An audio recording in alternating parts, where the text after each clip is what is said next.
arrest me like right here now. You can't have me. I saw some sheriffs out there. I was like, oh my goodness, is the president here? I mean, we got like Secret Service and people with guns. Y'all like really important people. I like that, all right? I feel safe here. But one of the ways that we begin to change our perceptions of the families and the children that we are dealing with or working for is really a better way of putting it, is to figure out what we have in common with them. So let's take, for instance, teenagers, because I really like teenagers, and there's a few of us that are fans of teenagers. Some of you guys, I'm just going to assume that you didn't raise your hands because you were like putting a fork in your mouth at the time when I asked a question. Are you fans of teens? So you were probably eating at that time. But let's do this. Let's do this little activity really quickly. It's called Please Stand.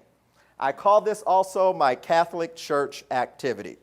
I'm going to give you an opportunity to stand up, sit down, stand up, sit down, stand up, sit down. Probably won't be any kneeling, but we'll do a lot of standing and sitting. So here's what we're going to do. I'm going to name some typical behaviors, teenage behaviors.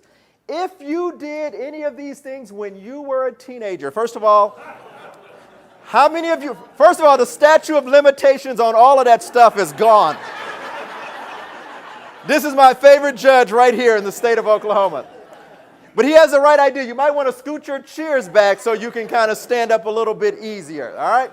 So here we go. I'm going to stand on this chair because I want to make sure I keep people honest and I see people who's standing, who's not standing. So if the behavior pertains to you, you're just going to stand up. You're going to look around, notice who's standing, notice who's sitting. Then I'm going to have you to sit down, and then we'll do another one. We'll just do a few of these, all right? All right, here goes our first one. If you ever lied to your parents when you were a teenager, please stand. Now I want you to look around your table. Because if there's anybody next to you that is seated, be careful, because they will lie to you too. All right, have a seat. What about this one? If you were ever disrespectful to any adult when you were a teenager, please stand.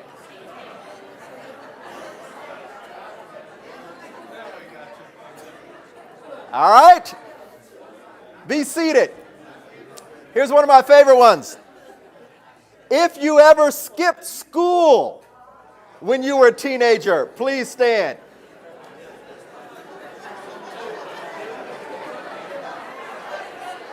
Oh my goodness. Is there anything that y'all didn't do? All right, have a seat. If you ever used profanity when you were a teenager, please stand. I am shocked and appalled. All right, have a seat. Not you, Mike, not both of the mics. All right, let's turn it up a little bit. If you ever drank alcohol before you were legally allowed to drink alcohol.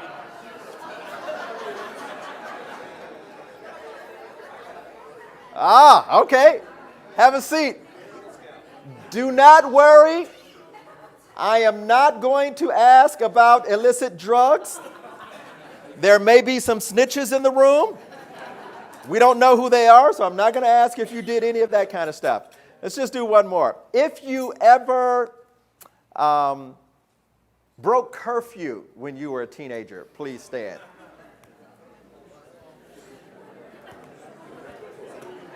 All right, have a seat.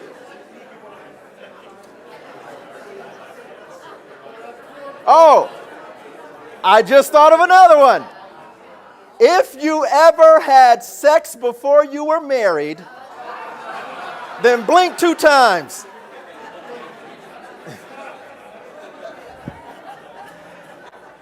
So, what's the moral of the story, ladies and gentlemen?